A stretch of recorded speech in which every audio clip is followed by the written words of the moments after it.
أعوذ بالله من الشيطان الرجيم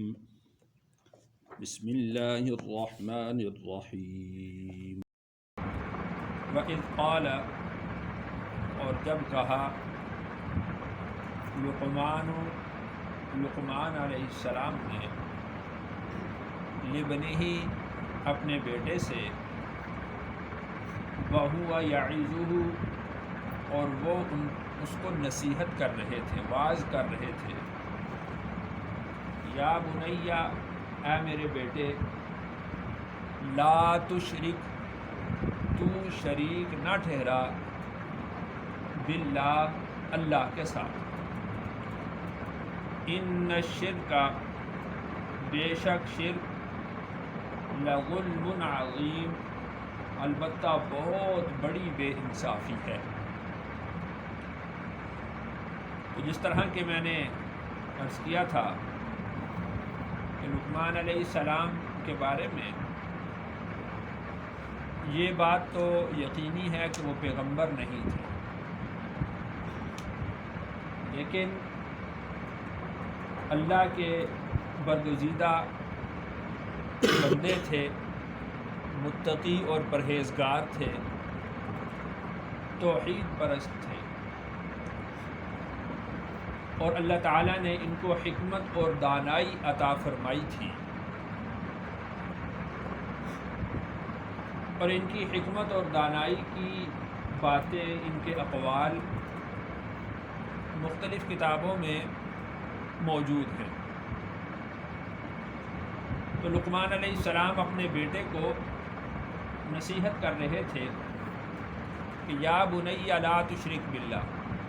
اے میرے بیٹے تو اللہ کے ساتھ کسی کو شریک مت ٹھہرا۔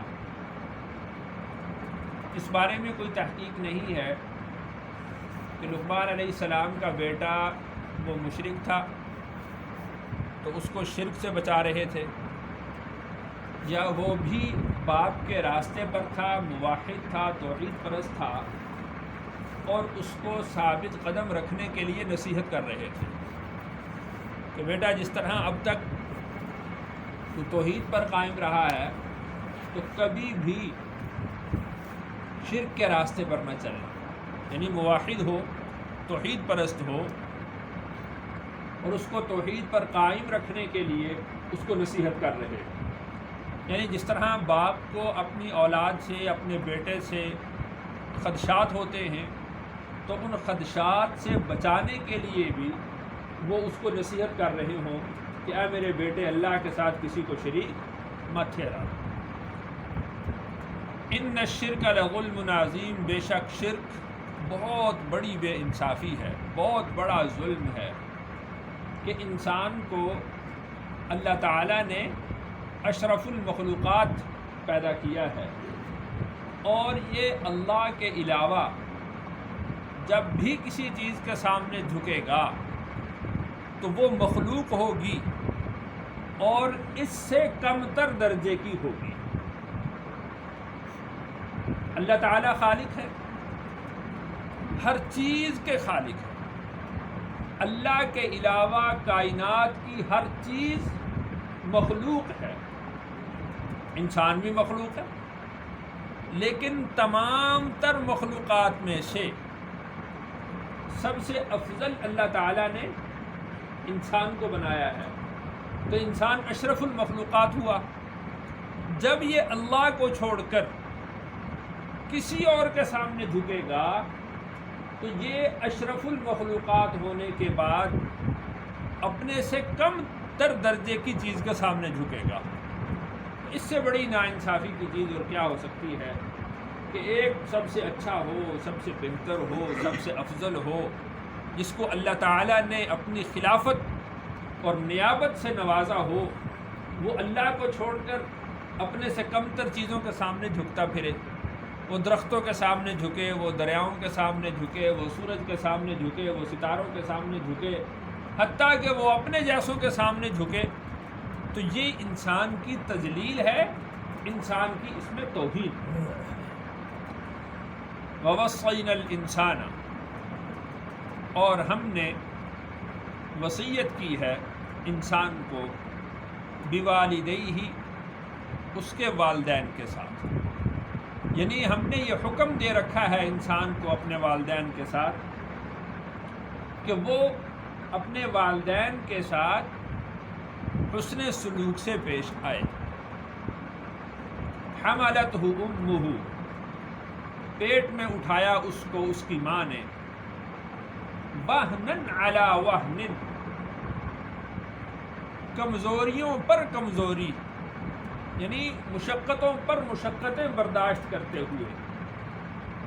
وفصالہ، اور اس کا دودھ چھڑانا، فی عامین، 2 سال میں ہے، یعنی ماں نے 9 مہینے پیٹ میں بھی اٹھایا اور پھر اس کو 2 سال تک دودھ بھی پلایا۔ انشکر لی، کہ تو شکر گزار ہو میرا، ولی والدیک، اور اپنے والدین کا، تو حق مان میرا اور حق مان اپنے والدین کا۔ ہم نے یہ انسان کو حکم کر رکھا ہے، ہم نے یہ انسان کو وصیت کی ہے، الی المصیر، ہماری طرف ہی لوٹ کر آنا ہے۔ تو والدین میں چونکہ ماں کا حق باپ سے زیادہ ہے، اس لیے اس کو یہاں پر بیان کر دیا ہے۔ پہلے یعنی حملتہ امہ، پہلے بھی ارشاد فرمایا کہ ووصینا الانسان بوالدیہ، والدین کا ذکر ہے، بعد میں بھی فرمایا ولی والدیہ، اپنے والدین کے ساتھ۔ حملتہ امہ، درمیان میں ماں کا ذکر الگ سے کیا، تو یوں سمجھ لیں کہ 2 درجے حق وہ ماں کا ہے اور 1 درجہ حق باپ کا ہے۔ اس لیے ایک تو وہ کمزور ہوتی ہے، اور دوسرا یہ کہ وہ کمزوریوں کے باوجود بھی اولاد کا حق یا اولاد کی خدمت زیادہ کرتی ہے بنسبت والد کے، تو اس وجہ سے والدہ کا حق زیادہ بیان کیا گیا ہے۔ اس میں احادیث مبارکہ اور قرآن مجید کی دوسری آیات اس بات پر دلالت کرتی ہیں کہ ماں کا حق باپ سے زیادہ ہے۔ الی المصیر، اور میری طرف ہی لوٹ کر آنا ہے۔ تو جیسے ہم نے حکم کیا ہے تو اس حکم کے مطابق پھر ہم آپ سے سوال کریں گے کہ ہمارا حق اور ہمارا حکم وہ کتنا مانا، اس کے بارے میں پوچھ گچھ ہوگی۔ وَإِن جَاهَدَاكَ، اور اگر وہ تجھ سے اڑے، یعنی تیرے سے بحث مباحثہ کرے یا تجھے مجبور کرے، عَلَىٰ أَن تُشْرِكَ بِي، اس بات پر کہ تو میرے ساتھ شریک ٹھہرائے، مَا لَيْسَ لَكَ بِهِ عِلْم، جس کا تجھے علم نہیں ہے، فَلَا تُطِعْهُمَا، پس پھر تو پیروی نہ کر، اطاعت نہ کر ان کی، وَصَاحِبْهُمَا، اور معاملہ کر ان دونوں کے ساتھ، فی الدنیا، دنیا میں، معروفا، اچھا بھلا معاملہ کر، وَاتَّبِعْ، اور تو پیروی کر، سبیلا، راستے کی، من اناب الیہ، ان کے جو میری طرف رجوع ہوئے، یعنی تو ان لوگوں کے راستے کی پیروی کر جنہوں نے میری طرف رجوع کیا۔ ثم الی مرجعکم، پھر میری طرف تمہارا لوٹ کر آنا ہے،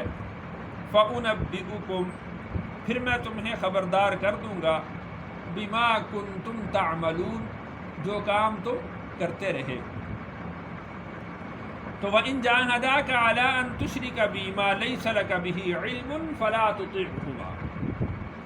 والدین کا حق اللہ نے بیان کیا ہے، والدین کے حقوق کو اللہ نے بیان کیا، حسن سلوک کو اللہ نے بیان کیا، اور یہاں تک کہ اللہ تعالیٰ نے اپنے حق کے بعد والدین کے حق کو بیان کیا ہے۔ وَقَضَىٰ رَبُّكَ أَلَّا تَعْبُدُوا إِلَّا إِيَّاهُ وَبِالْوَالِدَيْنِ إِحْسَانًا، تیرے رب نے فیصلہ کر دیا ہے کہ تو عبادت صرف اسی کی کر، اور دوسری بات کیا، والدین کے ساتھ حسن سلوک سے پیش آ۔ دونوں چیزوں کو اللہ نے اکٹھا بیان کیا، اور یہاں پر بھی توحید کی بات ہوئی، اور اس کے بعد اللہ تعالیٰ نے والدین کے ساتھ حسن سلوک کی بات کی ہے۔ لیکن اللہ تعالیٰ چونکہ خالق کائنات ہے، اللہ کا حق والدین کے حق سے بھی بڑھ کر ہے، اس لیے فرمایا کہ وَإِن جَاهَدَاكَ عَلَىٰ أَن تُشْرِكَ بِي مَا لَيْسَ لَكَ بِهِ عِلْمٌ فَلَا تُطِعْهُمَا، اگر والدین ایسا حکم کریں کہ جس میں اللہ کا حق ضائع ہوتا ہوا نظر آئے تو پھر والدین کی پیروی بھی نہیں کی جا سکتی۔ فَلَا تُطِعْهُمَا، پھر ان کی اطاعت مت کر۔ مشہور ہے کہ حضرت ام حبیبہ رضی اللہ عنہا جو رسول اکرم صلی اللہ علیہ وسلم کی زوجہ محترمہ تھی، اور ابو سفیان جو اس وقت مشرک تھے، مکہ کے سردار تھے، ان کی بیٹی تھی، تو ابو سفیان اپنی بیٹی سے ملنے کے لیے مدینہ منورہ میں گئے، اور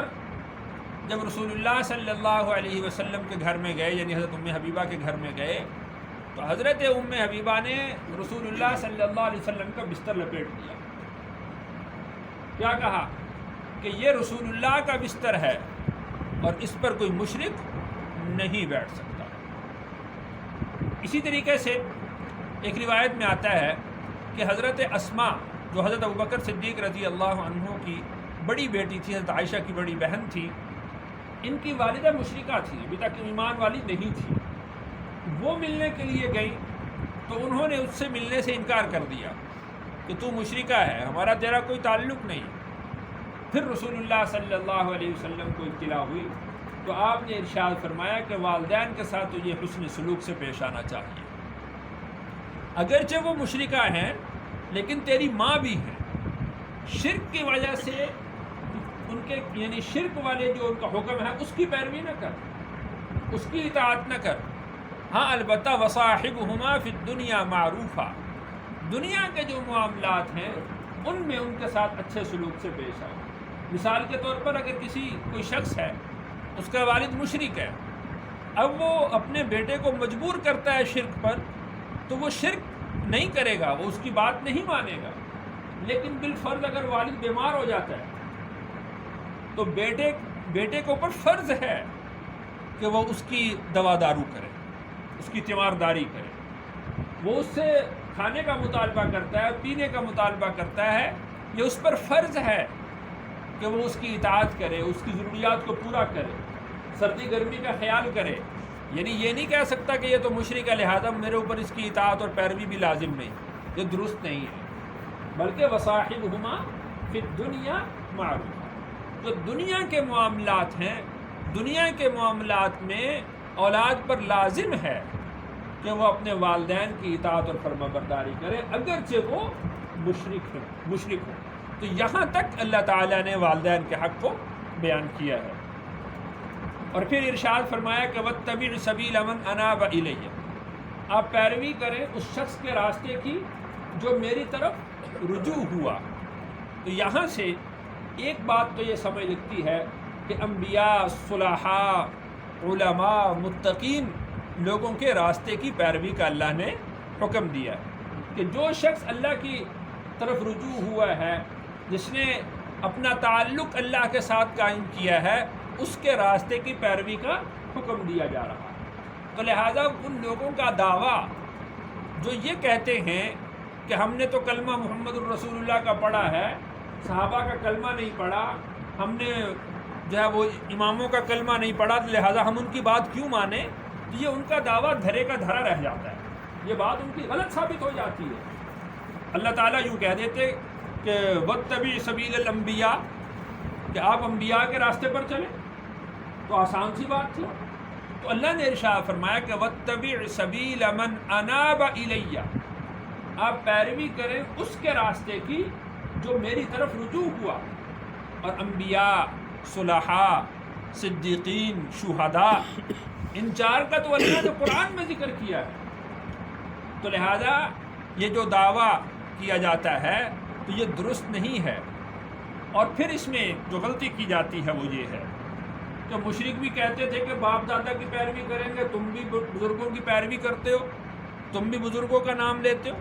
پہلی بات تو یہ کہ قرآن نے یہ حکم دے دیا ہے کہ متقین، صلحاء، صدیقین، شہداء، انبیاء کے راستے پر چلو، قرآن نے حکم دے دیا۔ اور دوسری بات یہ ہے کہ مشرکوں کا اپنے باپ دادا کے راستے پر چلنا وہ اللہ اور اس کے رسول کے مقابلے میں تھا، اور ہم انبیاء کے بعد جو صلحاء، متقین، شہداء کی، صدیقین کی پیروی کرتے ہیں وہ اللہ اور اس کے رسول کی اطاعت میں کرتے ہیں۔ تو انہوں نے ہمیں طریقہ اور راہ بتلائی ہے کہ اس طریقے سے تم اللہ اور اس کے رسول کے احکامات کو تسلیم کر سکتے ہو، اس طریقے سے تم اللہ اور اس کے رسول کے احکامات کو پورا کر سکتے ہو۔ اللہ اور اس کے رسول کے احکامات سے پھرنے کے لیے، اللہ اور اس کے رسول کے احکامات سے روگردانی کرنے کے لیے ہم پیروی نہیں کرتے، ہم پیروی کرتے ہیں اطاعت کے لیے، ہم پیروی کرتے ہیں ان کا اللہ اور اس کے رسول کا حکم ماننے کے لیے۔ تو لہذا یہ جو دو آیات ہیں تو ان کا دونوں کا جو منہج ہے، جو ان کا جو طریقہ ہے، وہ دونوں کا جدا جدا ہے۔ مشرکین کا باپ دادا کے راستے پر اٹے رہنا، باپ دادا کے راستے پر جمے رہنا، وہ کس لیے تھا؟ اللہ اور اس کے رسول کے حکم سے روگردانی کے لیے، اللہ اور اس کے رسول کے حکم سے یعنی اعراض کے طور پر تھا، اللہ اور اس کے رسول کے حکم کو نہ ماننے کے لیے تھا، اللہ اور اس کے رسول کے حکم کے مقابلے میں تھا۔ اور ہمارا جو بزرگوں کی پیروی کرنا ہے، بزرگوں کی اتباع کرنا ہے، بزرگوں کے راستے پر چلنا ہے، وہ اللہ اور اس کے رسول کے حکم کو پورا کرنے کے لیے ہے، قرآن اور سنت کے اوپر عمل کرنے کے لیے ہے۔ تو لہذا اس آیت کو یہاں پر بیان کرنا اور اس کو بیان کرنا، لو جی مشرک بھی تو یہی کہا کرتے تھے کہ ہم باپ دادا کی پیروی کرتے ہیں اور تم بھی جو ہے امام ابو حنیفہ کی پیروی کرتے ہو، یہ دونوں باتیں جدا جدا ہیں، دونوں باتیں الگ الگ ہیں۔ تو اللہ نے ارشاد فرمایا کہ واتبع، تو پیروی کر، سبیل من اناب الیہ، اس شخص کے راستے کی جو میری طرف رجوع ہوا، جس نے میرے ساتھ تعلق قائم کیا ہے، جس نے میرے ساتھ اپنی محبت جتائی ہے، ثابت کی ہے میرے ساتھ اپنی محبت، سبیل من اناب الیہ، تو اس کے راستے کی پیروی کر، تو اس کے راستے پر چل۔ ثم الی مرجعکم فانبئکم بما کنتم تعملون، پھر میری ہی طرف تمہارا لوٹ کر آنا ہے، پھر میں تمہیں بتلا دوں گا جو کام تم کرتے رہے ہو۔ یہ جو درمیان میں جو پہلی آیت تھی وَإِذْ قَالَ لُقْمَانُ لِابْنِهِ، یہ حضرت لقمان علیہ السلام کا اپنے بیٹے کو نصیحت کرنا تھا۔ وَوَصَّيْنَا الْإِنسَانَ سے لے کر یہاں تک یہ جو درمیان میں یہ دو آیات آئی ہیں، یہ اللہ تعالیٰ کا ارشاد ہے، یہ اللہ تعالیٰ کے اقوال ہیں، اللہ کی بات ہے، یہ حضرت لقمان علیہ السلام کی بات نہیں ہے۔ علماء نے لکھا ہے کہ یہاں پر بڑی ایک باریک بات جو میں عرض کرنا چاہتا ہوں وہ یہ، علماء نے لکھا ہے کہ دیکھیں کہ باپ اپنے بیٹے کو نصیحت کر رہا ہو کہ تو میرا کہا مان، تو میری پیروی کر، تو اس میں خود غرضی سی آ جاتی ہے، خود کو پیش کرنا آ جاتا ہے، اپنا حق ماننا آ جاتا ہے، یوں سمجھ لیجیے کہ اپنے فائدہ، اپنا استحقاق ثابت کرنا آ جاتا ہے۔ تو لقمان علیہ السلام نے اللہ کی توحید کی بات کرتے ہوئے درمیان میں اپنے حق کو بھی بیان نہیں کیا، اس کو درمیان میں اللہ تعالیٰ نے بیان کیا ہے کہ والدین کا بھی حق اس طریقے سے ہے کہ میرے بعد ان کا حق ہے۔ تو لقمان علیہ السلام نے اپنے بیٹے کو اپنے حق کی بات نہیں کی، اپنا حق نہیں جتلایا تھا۔ تو اللہ تعالیٰ نے یہ درمیان میں لقمان علیہ السلام کی جو ارشادات شروع ہو رہے تھے، تو درمیان میں لقمان علیہ السلام کے ارشادات کے درمیان میں اللہ تعالیٰ نے والدین کے حق کو بھی بیان کر دیا ہے کہ لقمان علیہ السلام کے ارشادات بالکل اپنی جگہ پر ثابت ہیں، قائم ہیں، لیکن درمیان میں والدین کے حق کو بھی تسلیم کرنا چاہتے ہیں۔ اللہ تعالیٰ سے دعا ہے، اللہ تعالیٰ سے دعا